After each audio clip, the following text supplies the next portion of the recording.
ನಮಸ್ಕಾರ. ಹರಟೆ ಹರಿವು ಕಾರ್ಯಕ್ರಮಕ್ಕೆ ಸ್ವಾಗತ. ಕರ್ನಾಟಕದ ವಿಶೇಷ ಅಂದರೆ ನವೆಂಬರ್ ತಿಂಗಳು ಅಂದರೆ ಕನ್ನಡಿಗರ ಎಲ್ರಿಗೂ ಅದು ಹಬ್ಬದ ವಾತಾವರಣ. ಅದಕ್ಕೆ ಕಾರಣ ಕನ್ನಡ ರಾಜ್ಯೋತ್ಸವ. ಈ ಒಂದು ಕನ್ನಡ ರಾಜ್ಯೋತ್ಸವದ ಹೊಸ್ತಿಲಲ್ಲಿ ನಮಗೆ ಒಂದು ವಿಶೇಷವಾದ ಪುಸ್ತಕ ಸಿಕ್ಕಿದೆ. ಅದೇ ವಿಶೇಷ ಕರ್ನಾಟಕ. ಅದನ್ನು ಬರೆದವರು ಆನಂದ್ ಅವರು ಈಗಾಗಲೇ ಕನ್ನಡ ಪರ ಬರಹಗಳ ಮೂಲಕ, ಮಕ್ಕಳ ಸಾಹಿತ್ಯದ ಮೂಲಕ ಕನ್ನಡದ ಓದುಗರಿಗೆ ತುಂಬ ಚಿರಪರಿಚಿತರು. ಇವ್ರ ಜೊತೆ ಇವತ್ತು ಈ ವಿಶೇಷ ಕರ್ನಾಟಕದ ವಿಶೇಷಗಳೇನು ಅನ್ನೋದನ್ನು ತಿಳ್ಕೊಳ್ಳೋಣ ಬನ್ನಿ. ನಮಸ್ಕಾರ ಆನಂದ್ ಅವರೇ. ನಮಸ್ತೆ. ಕಾರ್ಯಕ್ರಮಕ್ಕೆ ಸ್ವಾಗತ. ಮೊದಲನೇದಾಗಿ ಈ ವಿಶೇಷ ಕರ್ನಾಟಕ ಈ ಒಂದು ಪುಸ್ತಕ ಈಗಾಗಲೇ ಬಿಡುಗಡೆಯಾಗಿ 4 ದಿನಕ್ಕೆ 2ನೇ ಮುದ್ರಣಕ್ಕೆ ಹೋಗಿರುವಂಥ ಪುಸ್ತಕ. ಕನ್ನಡಿಗರೆಲ್ಲರೂ ಕೂಡ ತುಂಬ ಚೆನ್ನಾಗಿ ಅಪ್ಕೊಂಡಿರುವಂಥ ಪುಸ್ತಕ. ಈ ಒಂದು ಕಾನ್ಸೆಪ್ಟ್, ವಿಶೇಷ ಕರ್ನಾಟಕ ಅನ್ನೋ ಕಾನ್ಸೆಪ್ಟ್ ಹೇಗೆ ಹುಟ್ಟಿತು, ಏನು ಎತ್ತ ಅನ್ನೋದ್ರ ಬಗ್ಗೆ ನೀವೊಂದು ಸ್ವಲ್ಪ ತಿಳ್ಕೊಳ್ಬೋದು. ವಿಶೇಷ ಕರ್ನಾಟಕ ಅನ್ನೋದು ಪುಸ್ತಕದ ಹೆಸರು ಇಟ್ಟಿದ್ದೀವಿ ಅನ್ನೋದು ಒಂದು ಕಡೆ ಆದರೆ, ಕರ್ನಾಟಕ ನಿಜವಾಗ್ಲೂ ವಿಶೇಷನ ಅಂದಾಗ ನಿಜವಾಗ್ಲೂ ತುಂಬ ವಿಶೇಷವಾಗಿದೆ ಅನ್ನೋದು ಸಂಗತಿ. ನಾವು ಯಾಕೆ ಈ ಪುಸ್ತಕ ತೊಗೊಂಬಂದ್ವಿ? ಕರ್ನಾಟಕದ ಬಗ್ಗೆ ತುಂಬ ಪುಸ್ತಕಗಳು ಸಿಗುತ್ತೆ, ತುಂಬ ವಿಷಯಗಳು ಸಿಗುತ್ತೆ, ನಮ್ಮ ದೊಡ್ಡತನ ಹಿರಿಮೆ ಎಲ್ಲ ಸಿಗುತ್ತೆ, ಇತಿಹಾಸ ಸಿಗುತ್ತೆ. ಸೊ ನಾವು ಏನು ಮಾಡ್ಬೋದು ಅನ್ನೋದಕ್ಕೆ ಮೂಲ ಇದು ಹುಟ್ಕೊಂಡಿದ್ದು ಹೇಗೆ ಅಂದರೆ, ನಾನು ಸಿಂಹಗನ್ನಡಿ ಅಂತ ಒಂದು ಸರಣಿ ಕಾರ್ಯಕ್ರಮ ಮಾಡಿದೆ ಟಿ ವಿನಲ್ಲಿ ಮಾತಾಡೋಕ್ಕೆ, ಒಂದು OTTನಲ್ಲಿ. ಸಿಂಹಗನ್ನಡಿ ಅಂತಂದರೆ ಸಿಂಹಕ್ಕೆ ಕನ್ನಡಿನ ತೋರಿಸೋ ಪ್ರಯತ್ನ. ಸಿಂಹ ಮರ್ತೋಗಿರುತ್ತೆ ತನ್ನತನನ, ಕುರಿಗಳ ಮಧ್ಯೆ ಸೇರ್ಕೊಂಡಿರುತ್ತೆ, ಅದು ನೀರಲ್ಲಿ ತನ್ನ ಪ್ರತಿಬಿಂಬ ನೋಡ್ಕೊಳ್ಳುತ್ತೆ, ಆವಾಗ ಅದಕ್ಕೆ ತಾನು ಸಿಂಹ ಅಂತ ಗೊತ್ತಾಗುತ್ತೆ ಅನ್ನೋದೊಂದು ಕತೆ. ಆ ಕಥೆ ಇಟ್ಕೊಂಡು ಸಿಂಹಕ್ಕೆ ತೋರಿಸೋ ಕನ್ನಡಿ ಸಿಂಹಗನ್ನಡಿ ಅಂತ.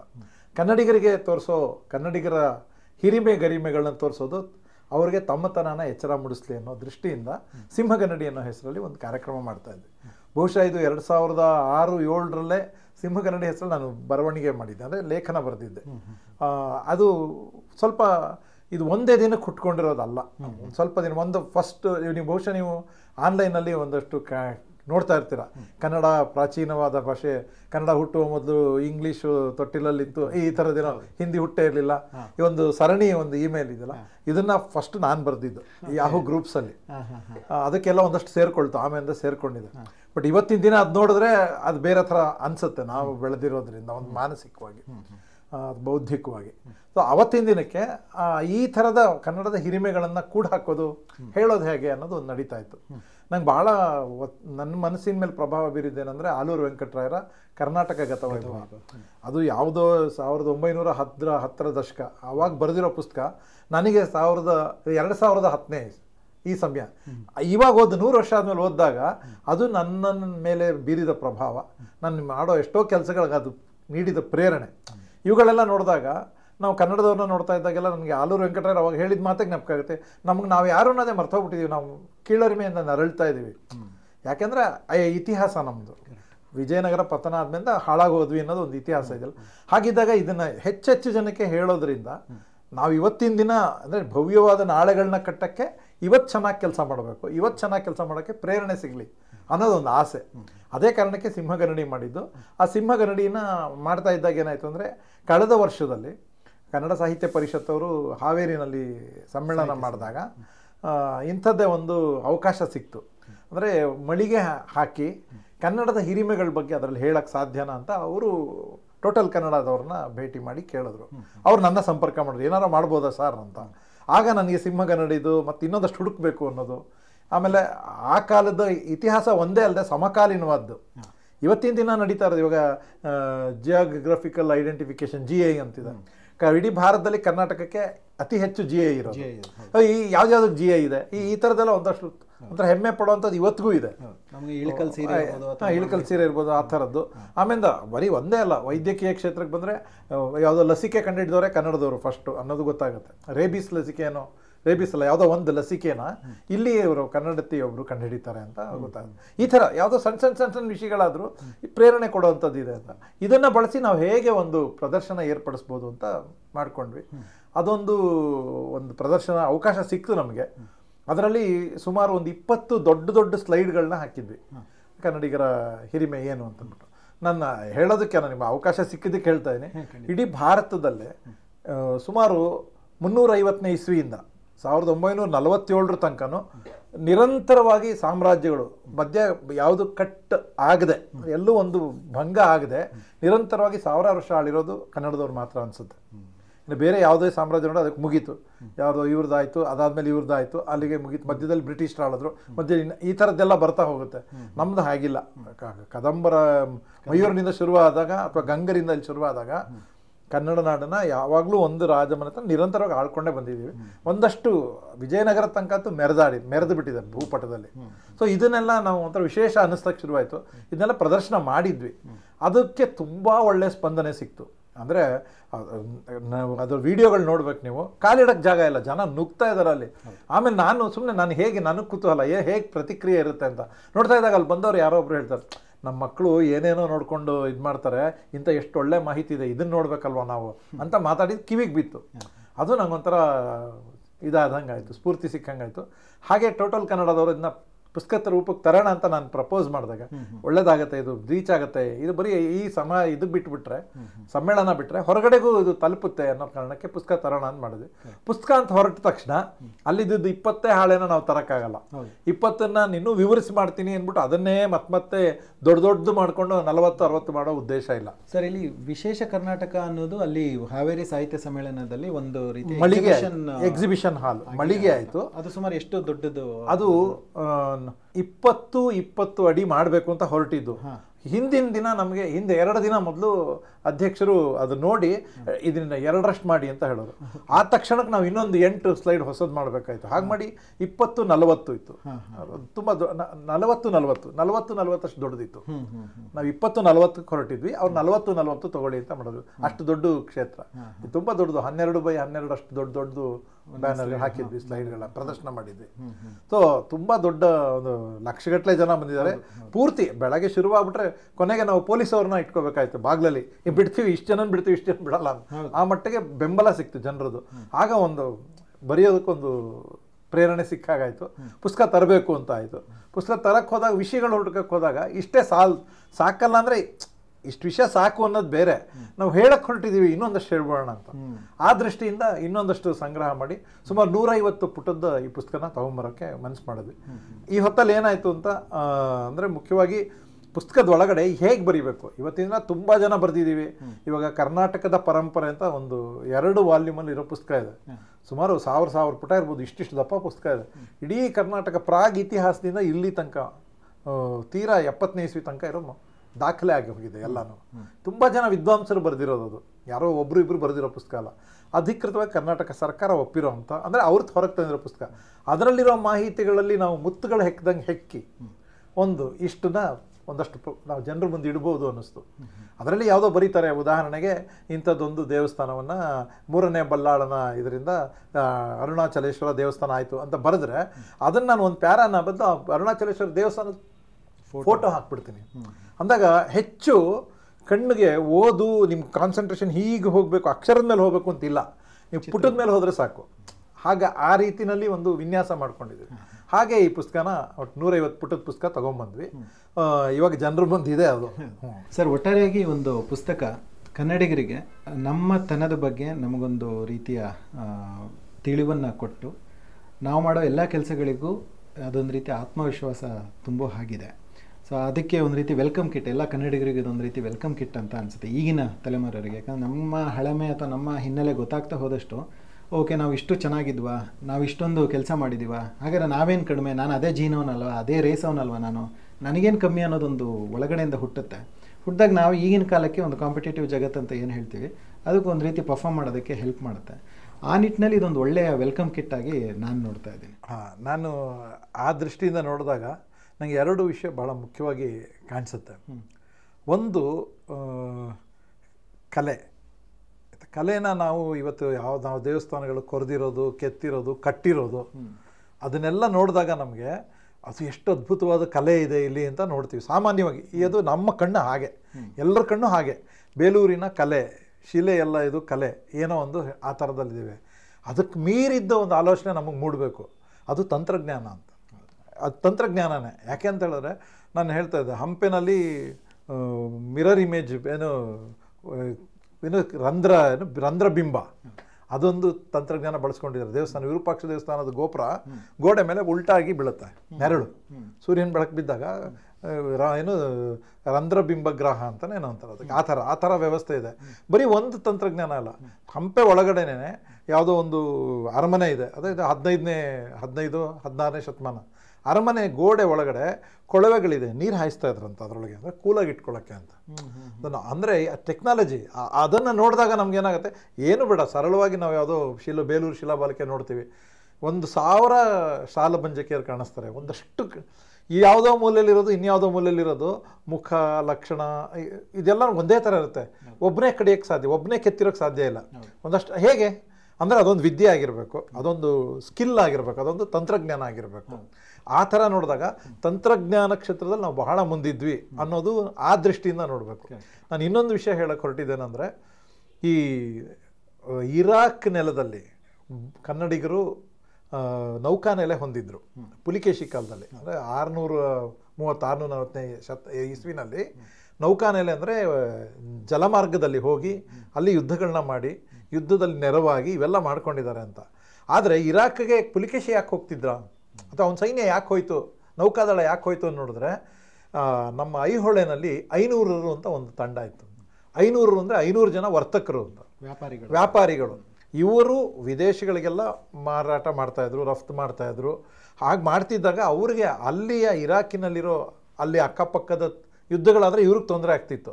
ನಾವು ವ್ಯಾಪಾರಕ್ಕೆ ತೊಂದರೆ ಆಗುತ್ತೆ ಅಂದಾಗ ಮೂಗು ತೋರಿಸೋ ಪ್ರಯತ್ನ ಅಂದರೆ ಮಧ್ಯಸ್ಥಿಕೆ ಮಾಡೋದಕ್ಕೆ ಪುಲಿಕೇಶಿಯ ಸೈನ್ಯ ಅಲ್ಲಿ ಹೋಯಿತು, ಅಥವಾ ಅಲ್ಲಿ ನಾವು ನೌಕಾ ನೆಲೆನೇ ಸ್ಥಾಪನೆ ಮಾಡಬೇಕಾಯಿತು. ಈ ಥರದ್ದು ಇದನ್ನು ನಾವು ಸೂಕ್ಷ್ಮ ನೋಡಿ, ಯಾವುದೋ ರಾಜ ಎಲ್ಲೋ ಹೋದ, ಯುದ್ಧ ಮಾಡ್ದ, ಗೆದ್ದ, ಇನ್ನೆಲ್ಲೋ ಸೈನ್ಯ ಕಟ್ಟಿದ್ದ, ಇಲ್ಲೊಂದು ದೇವಸ್ಥಾನ ಕಟ್ಟ ಬಂದ, ಇದನ್ನು ಆ ಥರ ನೋಡಬಾರ್ದು ನಾವು. ನೋಡ್ರಿ, ಇದ್ರ ಹಿಂದಿರೋ ಸೂಕ್ಷ್ಮ ನೋಡಿ, ಇಡೀ ಎಷ್ಟು ದೊಡ್ಡ ಒಂದು ವ್ಯಾಪಾರಿ ಮನೋಭಾವ ಅಥವಾ ವ್ಯಾಪಾರದ ಉದ್ಯಮಶೀಲತೆ ಕನ್ನಡಿಗರಲ್ಲಿ ಇತ್ತು. ಇದು ಹೇಳಬೇಕಾದ ಏನಕ್ಕೆ ಹೇಳಬೇಕು, ಇತಿಹಾಸ ತಿಳ್ಕೊಂಡು ಏನು ಮಾಡಬೇಕು? ಗೊತ್ತೇ ಇದೆ ಇತಿಹಾಸ, ನೆನ್ನೆ ಗೊತ್ತಿಲ್ಲದವ್ನು ನಾಳೆ ಕಟ್ಟಲ್ಲ, ಸರಿನೇ. ಆದರೆ ಈ ಕಡೆ ಪಕ್ಷ ಇವತ್ತಿನ ದಿನಕ್ಕೆ ನಮಗೆ ನೆನ್ನೆ ಈ ಥರ ಎಲ್ಲ ಮಾಡಿದ್ದಾರೆ ಅಂದರೆ ನಾವು ಬೇಕಾದಷ್ಟು ಅದ್ಭುತಗಳನ್ನ ಮಾಡಿದ್ದೀವಿ. ಅದೊಂದು ಒಳಗಡೆ ಇಡೀ ಜನಾಂಗಕ್ಕೆ ಕೊಡಬೇಕಾದ ಕಾನ್ಫಿಡೆನ್ಸು. ಯಾರೋ ವ್ಯಕ್ತಿಗತವಾಗಿ ತಗೋತೀವಿ, ಇದು ಒಂದು ಸಾಮೂಹಿಕವಾಗಿ ಇದು ನಾವೆಲ್ಲ ತಿಳ್ಕೊಳ್ತಾ ಹೋದರೆ ಇದ್ರ ಬಗ್ಗೆ ನಮ್ಮೊಳಗೆ ಒಂದು ಆತ್ಮವಿಶ್ವಾಸ ಜಾಸ್ತಿ ಆಗ್ತಾ ಹೋಗುತ್ತೆ, ಹೊಸ ಪ್ರಯೋಗಗಳಿಗೆ ಆಗುತ್ತೆ, ಹೊಸ ಉದ್ದಿಮೆಗಳನ್ನ ಕಟ್ಟಕ್ಕಾಗತ್ತೆ. ಕೊನೆಗೇನು, ಇವತ್ತು ನಾವು ಚೆನ್ನಾಗಿರಬೇಕು, ಅದು ಯಾಕೆ ಅಂದರೆ ನಾಳೆ ಇನ್ನೂ ಚೆನ್ನಾಗಿರಬೇಕು. ನಾಳೆ ಚೆನ್ನಾಗಿರಬೇಕು, ಇವತ್ತು ಉಪವಾಸ ಇರಬೇಕು ಅಂತ ಏನು ಹೇಳ್ತಿಲ್ಲ, ಇವತ್ತು ಚೆನ್ನಾಗಾಗಬೇಕು. ನಾವು ಏನೇ ಕ್ಷೇತ್ರದಲ್ಲಿದ್ದರೂ ಯಾರೇ ಆಗಿದ್ದರೂ ಅದ್ಭುತವಾಗಿದ್ದನ್ನು ಸಾಧಿಸಬೇಕು. ನಾನು ಯಾವಾಗಲೂ ಹೇಳ್ತಾ ಇರ್ತೀನಿ, ನಮ್ಮವರು ಕನ್ನಡಿಗರು ಉನ್ನತ ಮಟ್ಟಕ್ಕೆ ಹೋಗ್ತಿದ್ದಂಗೆ ಅವರು ಭಾರತೀಯರಾಗ್ಬಿಡ್ತಾರೆ, ಕನ್ನಡತನ ಹೊರಟೋಗುತ್ತೆ ಅವ್ರಿಗೆ. ಅಂದರೆ ಎಲ್ಲರೂ ಒಂದೇ ಅಂತ. ಬೇರೆಯವ್ರು ಹಾಗಿಲ್ಲ, ನಾವು ಹಾಗಿರಬೇಕು ಅಂತ ಏನಿಲ್ಲ. ನಾವು ಮೇಲೆ ಕೂತಾಗ ಕನ್ನಡಿಗರ ಏಳಿಗೆಗಾಗಿ ಏನು ಮಾಡ್ತೀವಿ? ನಾನಲ್ಲಿ ಹೋದ ತಕ್ಷಣ ಕನ್ನಡ ನಾಡಿನ ಸಮಾಜಕ್ಕೆ ಏನು ಮಾಡ್ತೀನಿ, ಎಷ್ಟು ಜನ ಕನ್ನಡಿಗರಿಗೆ ಉದ್ಯೋಗ ಕೊಡಬಲ್ಲೆ ನಾನು? ಅಂದರೆ ಅಯೋಗ್ಯರು ಕೂಡ ಅಗತ್ಯ ಇಲ್ಲ, ಯೋಗ್ಯತೆ ಇರೋರನ್ನೇ ಆದ್ಯತೆ ಕೊಡಬೇಕು. ಸ್ಕಿಲ್ ಇಲ್ಲ ಅಂದರೆ ಇಲ್ಲಿ ಡೆವಲಪ್ ಮಾಡ್ಬೋದಲ್ಲ ಸ್ಕಿಲ್ನ. ಯಾಕೆ ನಾವು ಇಲ್ಲಿ ಮಾಡಿದ್ರೆ ನಮ್ಗೆ ಒಳ್ಳೆಯವ್ರು ಸಿಗ್ತಾರೆ, ಚೆನ್ನಾಗಿರೋರು ಸಿಗ್ತಾರೆ ಅಂದರೆ ನಿಮ್ಮ ಹಿಂದಿನ ನೋಡ್ಕೊಳ್ಳಿ ಇತಿಹಾಸ ಎಂತೆಂಥ ಅದ್ಭುತ ಮಾಡಿದ್ದಾರೆ, ಇದನ್ನು ಹೇಳ್ಬೇಕು ನಾನು ಅನ್ನೋದು ನನ್ನ ಒಳಗಡೆ ಇದ್ದು ತುಡಿತ ಆಗಿತ್ತು. ಹಾಗಾಗಿ ಈ ಪುಸ್ತಕನ ಜನಕ್ಕೆ ಕತೆ ಸುಮ್ಮನೆ ಇಷ್ಟು ಉದ್ದ ಬರ್ಕೊಂಡು ಹೋಗಿದ್ದಾನೆ ಆಗಬಾರ್ದು. ಮಕ್ಕಳು ನೋಡಿದ್ರು ಅವ್ರಿಗೂ ಇಷ್ಟ ಆಗಬೇಕು, ದೊಡ್ಡವ್ರಿಗೂ ಸುಮ್ಮನೆ ಇಡೀ ಒಂದೊಂದು ಸಾಲು ಅಕ್ಷರ ನಿಮ್ಮ ಕಣ್ಣು ಸೆಳೆಯೋದಲ್ಲ, ಪುಟ ಕಣ್ಣು ಸೆಳೆಯೋ ಹಾಗೆ ಆ ಥರ ದೃಷ್ಟಿಕೋನ ಇಟ್ಕೊಂಡು ಈ ಪುಸ್ತಕನ ಹೊರಗೆ ತಗೊಂಡ್ಬಂದಿದ್ವಿ. ಅದರಲ್ಲೂ ಕನ್ನಡಿಗರಿಗೆ ಒಂದು ರೀತಿ ನಾವು ಮುಂಚೆ ಮಾತಾಡ್ತಿದ್ವಿ, ಈ ಕಲ್ಲು ಮತ್ತು ಕಬ್ಬಿಣದ ವಿಷಯದಲ್ಲಿ ಇರೋಷ್ಟು ಆ ಡಿಸೈನಿಂಗು ಮತ್ತು ಅದರ ಒಂದು ಆಳವಾದ ಜ್ಞಾನ ನಮಗೆ ಹೊರಗಡೆ, ಅಂದರೆ ಅದೇ ಕಾರಣಕ್ಕೋಸ್ಕರನೇ ಇಲ್ಲಿ ಈಗಲೂ ಕೂಡ ಭಾರತದಲ್ಲಿ ಯಾವುದೇ ಶಿಲ್ಪಕಲೆ ಇರ್ಬೋದು, ನೀವು ಕಲೆ ಅಂತ ಹೇಳಬಾರ್ದು, ಅದನ್ನು ತಂತ್ರಜ್ಞಾನ ಅಂತಲೇ ಹೇಳಬೇಕು ಇನ್ಮೇಲೆ. ಸೊ ಶಿಲ್ಪಕಲೆ ಇರೋದ್ರೆ ನಮ್ಮದೊಂದು ರೀತಿಯ ಒಂದು ಯುನೀಕ್ ಆಗಿರುತ್ತೆ ಮತ್ತು ಎಕ್ಸೆಪ್ಷನಲ್ ಆಗಿ ನಿಲ್ಲುತ್ತೆ. ಇಲ್ಲ, ಇಡೀ ನಾನು ಭಾರತದ ಇತಿಹಾಸ ಅಂತ ನೋಡಿದ್ರೆ ಒಂದು 1000 ಪುಟದ ಇತಿಹಾಸ ಇದ್ದರೆ ಭಾರತದ್ದು, ನಿಜವಾಗ್ಲೂ ಅದರಲ್ಲಿ ಕನ್ನಡಿಗರದ್ದು 500 ಪುಟ ಇರುತ್ತೆ ಸರಿಯಾಗಿ ಬರೆಯೋದಾದರೆ. ಆದರೆ ಏನಾಗಿದೆ ಅಂತಂದರೆ, ಅಂದರೆ ಯಾಕೆ ಇದು ಮಾತು ಹೇಳ್ತೀನಿ ಅಂದರೆ, ಸಾವಿರಾರು ವರ್ಷಗಳ ಕಾಲ ಭಾರತದ ಬಹುಭಾಗದಲ್ಲಿ ನಮ್ಮ ಪ್ರಭಾವ ಇತ್ತು, ಹಿಡಿತ ಇತ್ತು, ಆಳ್ವಿಕೆ ಇತ್ತು. ಕರ್ನಾಟ ಬಲಂ ಅಜೇಯಂ ಅನ್ನೋದು ವಾಡಿಕೆ ಇತ್ತು, ಆಯಿತಾ? ಅದಷ್ಟೇ ಅಲ್ಲ, ಕರ್ನಾಟ ಬಲ ಅಂದರೆ ಆ ಕರ್ನಾಟಕ ಸೈನ್ಯಕ್ಕೆ ರಾಕ್ಷಸ ಪಡೆ ಅಂತ ಇದ್ರು. ಅಂದರೆ ಸೋಲ್ಸೋಕ್ಕಾಗದೇ ಇರೋವಂಥ ಇಷ್ಟು ತಾಕತ್ತಿರೋರು ಅಂತ. ಅದೆಲ್ಲ ಬರೋದಕ್ಕೆ ಕಾರಣ ಏನು? ಅದು ಅವತ್ತಿನ ದಿನದ ಸಂಪತ್ತಿನ ಕ್ರೋಢೀಕರಣ ಒಂದು, ಇನ್ನೊಂದು ಸಂಪತ್ತಿನ ರಕ್ಷಣೆ. ಇವಾಗ ಇಲ್ಲಿ ನಮ್ಮ ಗಣಿ ಇದೆ ಅಂದರೆ, KGF ಗಣಿ ಇದೆ ಅಂತಂದರೆ ಅದನ್ನು ಕಾಪಾಡ್ಕೋಬೇಕಾಗತ್ತೆ. ಅದನ್ನು ಕಾಪಾಡ್ಕೊಳ್ಳೋಕೆ ಬೇಕಾಗಿರೋ ಶೌರ್ಯ, ಸಾಹಸ, ಯುದ್ಧ ಇವೆಲ್ಲ ನಮಗೆ ಬಂದ್ಬಿಡುತ್ತೆ. ಆ ಥರನೂ ಆಗಿದೆ. ಆದರೆ ನಾವು ಇದು ಯಾವುದು ಅಂದರೆ ದೇವರು ಅಥವಾ ಬ್ರಹ್ಮನ ಸೃಷ್ಟಿ ಮಾಡ್ಬೇಕಾದ್ರೆ ತುಂಬ ಒಳ್ಳೆ ಮನಸ್ಸು ಮೂಡಲ್ಲಿದ್ದಾಗ ಕರ್ನಾಟಕನ ಸೃಷ್ಟಿ ಮಾಡಿರೋದು. ಸಂಪನ್ಮೂಲದ ವಿಷಯದಲ್ಲಿ ಅದ್ಭುತ ಇದು. ಯಾಕೆಂದರೆ ಏನು ಬಂಗಾರ, ಇಡೀ ಭಾರತಕ್ಕೆ ಬಂಗಾರ ಸಪ್ಲೈ ಮಾಡ್ತಿರೋದೇ ನಾವು. ಇಡೀ ಭಾರತ ದೇಶಕ್ಕೆ ಅದ್ರ ಉತ್ಪನ್ನ ಆಗೋ ಪ್ರತಿ ವರ್ಷದ ಚಿನ್ನ ಉತ್ಪತ್ತಿ ಆಗೋದ್ರಲ್ಲಿ 85% ಕರ್ನಾಟಕದ್ದು. ಹಟ್ಟಿ ಮತ್ತು ಕೋಲಾರ ಟನ್ ಎಷ್ಟೋ ಸಾವಿರ ಟನ್ ಗಟ್ಟಲೆ ಹೊಟ್ಟೋಗಿದೆ. ಅಂದರೆ ನಾವು ಏನು ಇದೇನು ಕಸ್ತೂರಿ ನಿವಾಸದ ಕೈ ಕರ್ನಾಟಕದ್ದು ಆಯಿತಾ, ಆ ಥರ ಅಂತ ನೋಡಿದಾಗ ಇದು ನಾವು ಆತ್ಮವಿಶ್ವಾಸದ ಕೊರತೆಯಿಂದ ಯಾರೋ ಬಂದು ಎಲ್ಲೋ ಬಂದು ಬೆಂಗಳೂರು ನಾವು ಕಟ್ಟಿದವರು ಅಂತ ಹೇಳಿದ್ರೆ ಹೌದಪ್ಪ ಅನ್ನೋ ಆಲೋಚನೆ ಕೂಡ ನಮಗೆ ಬರಬಾರ್ದು. ಅಷ್ಟು ಸ್ವಾಭಿಮಾನ ಕಳ್ಕೊಳ್ಳೋದು ಆಗಿದೆ. ಏನೇ ಇತಿಹಾಸ ಅದು ಏನು ಮಾಡೋಕ್ಕಲ್ಲ. ತಾಳಿಕೋಟೆ ಯುದ್ಧ ಆದಮೇಲೆ ಬೇರೆ ಬೇರೆಯವರು ಆಳ್ತಾ ಇದ್ರು. ಆಡಳಿತ ಭಾಷೆ ಬೇರೆ, ಮನೆ ಭಾಷೆ ಬೇರೆ. ಎಲ್ಲೋ ಭಾಲ್ಕಿ ಅಂತ ಊರಲ್ಲಿ ಕನ್ನಡ ಕಲಿಸ್ಬೇಕು ಅಂದರೆ ಒದ್ದಾಡ್ತಾ ಇದ್ರು ಅಂತೆಲ್ಲ ಇದ್ದಾಗ ಇದು ನಾವು ಮತ್ತೆ ಕಟ್ಕೊಳ್ತಾ ಇರೋದು. ನಮ್ಮನ್ನು ನಾವು ಕಟ್ಕೊಳ್ಳೋ ಪ್ರಯತ್ನದಲ್ಲಿ ಇದು ಒಂದು ಪ್ರಯತ್ನ ಅಂತ. 300 ವರ್ಷಗಳ ಕಾಲ ನಮಗೆ ನಮ್ಮದು ಆಳ್ವಿಕೆ ಅನ್ನೋದು ಬಿಟ್ಟೋಗ್ಬಿಟ್ಟಿತ್ತು ಅನ್ಸದ. 300 ಎಲ್ಲಿ ಬಂತು? 300 ಅಲ್ಲ, 1565 ಮುಗಿದ ಮೇಲೆ ಮೈಸೂರು ಭಾಗದಲ್ಲಿ ಒಡೆಯರ ಆಳ್ವಿಕೆ ಬಂತು ಅನ್ನೋದು ಬಿಟ್ಟರೆ ನಿಜವಾದ ಕನ್ನಡದ ಮಧ್ಯದ ಕನ್ನಡ ಎಲ್ಲಿದೆ? ಕಿಸುವಳಲ್ಲ, ಅದು ಇದರಲ್ಲಿ ಕವಿರಾಜ ಮಾರ್ಗದಲ್ಲಿ ಹೇಳ್ತಾರಲ್ಲ, ಅದೆಲ್ಲ ಆ ಕಡೆ ಬಾದಾಮಿ, ಪಟ್ಟದಕಲ್ಲು, ಅದು ಕೇಂದ್ರ ಅಂತ. ಉತ್ತರ ಕರ್ನಾಟಕ ಅಂತ ಇವತ್ತು ಕರೀತಾ ಇರೋದು ಕನ್ನಡ ನಾಡಿನ ಮಧ್ಯದ್ದು. ಸೊ ಕೆಳಗಡೆ ಒಂಚೂರು ರಕ್ಷಣೆ ಇತ್ತು ಆಗಿದೆ ಅಂತ ಅನ್ನೋದು ಬಿಟ್ಟರೆ ಅಲ್ಲೆಲ್ಲ ನಿಮಗೆ ಆಳ್ವಿಕೆಗಳು ಟಿಪ್ಪು ಸುಲ್ತಾನ್, ಹೈದರ್ ಅಲಿ ಅವ್ರಿಗೆಲ್ಲ ಗೆದ್ದಿದ್ರು ಅಂತ ಅಂದ್ರೂ ಬ್ರಿಟಿಷರನ್ನು ಅವ್ರನ್ನ ಸೋಲ್ಸಿದ ಮೇಲೆ ಅಲ್ಲಿ ಆಳ್ವಿಕೆಗಳನ್ನ ಹೆಚ್ಚಾಗಿ ಮರಾಠ ಅವ್ರ ಕೈಗೆ ಒಪ್ಪಿಸೋದು. ತುಂಬ ಜನ ನೀವು ಯಾವುದೇ ಸಂಸ್ಥಾನಗಳು ನೋಡಿದ್ರು ಮರಾಠಿಗರು ಲೆಕ್ಕ ಬರೆಯೋರು ಅಥವಾ ಅಲ್ಲಿ ವ್ಯವಹಾರ, ಆ ನಾಡಿನ ವ್ಯವಹಾರವೇ ಮರಾಠಿನಲ್ಲಿ ತುಂಬ ಆಯಿತು ಈ ಕರ್ನಾಟಕದಲ್ಲಿ. ಹಾಗಿದ್ದಾಗ ಸಹಜವಾಗಿ ನಮ್ಮ ಭಾಷೆಯಲ್ಲಿ ಆಡಳಿತ ನಡೆಯಲ್ಲ, it is unfit for ruling ಅನ್ನೋದು ಅನ್ನಿಸಿದಾಗ ಕೀಳರಿಮೆ ಹುಟ್ಟುತ್ತೆ. ಇದು ಶತಮಾನಗಳ ಕೀಳರಿಮೆ. ಹಾಗಾಗಿ ಬಹುದಿನಗಳಿಂದ ಮೈಮರವೆಯಿಂದ ಕೂಡಿರೋ ಕೊಳೆ, ಹಾಗಾಗಿ ಕೊಚ್ಚಲೇಬೇಕು. ಆ ದೃಷ್ಟಿನಲ್ಲಿ ನಾನು ಏನು ಹೇಳಕೊಟ್ಟದು ಅಂದರೆ ನಮಗೇನೋ ನಾಳೆ ಇದೆ ಸಾಧ್ಯನಾ ನಮಗೆ ಅನ್ನೋದು ಇಲ್ವೇ ಇಲ್ಲ. ಇಟ್ ಈಸ್ ನಾಟ್ ಇಂಪಾಸಿಬಲ್ ಅಂತ, it is very much possible ಅಂತ ಹೇಳಬೇಕು. ಅದಕ್ಕೇನೆ ಅದನ್ನು ನಾನು ಯಾಕೆ ಇಂಗ್ಲೀಷಲ್ಲೇ ಉದ್ದೇಶಪೂರ್ವಕವಾಗಿ ಹೇಳ್ತಾ ಇದ್ದೀನಿ. It is nothing is impossible, it every much possible for a Kannadiga. ಯಾಕೆಂದ್ರೆ ಮಾಡಿಟ್ಟಿದ್ದೀವಿ ನಾವು, ಅದನ್ನು ಆಗಿದೆ ಅನ್ನೋದು ಆಲ್ರೆಡಿ ಪ್ರೂವ್ಡ್ ಅಂತ. ನೀವು ಎಂಥ ಕುಲ ಗುರು ನಿಂದು, ನಿನ್ನ ಕುಲದಲ್ಲಿ ಎಂತೆಂಥದೆಲ್ಲ ಸಾಧಿಸಿದಾನೆ ಅಂದರೆ ನಮಗೆ ನಾನು ಮಾಡಬೇಕು ಅನ್ನಿಸ್ಲಿ, ಅದೇ ಉದ್ದೇಶ ಅಂತ. ಹಾಗಾಗಿ ವಿಶೇಷ ಕರ್ನಾಟಕ ಪುಸ್ತಕನ ಮುಟ್ಸೋ ಪ್ರಯತ್ನ ಮಾಡ್ತಾ ಇದ್ದೀವಿ. ಖಂಡಿತ.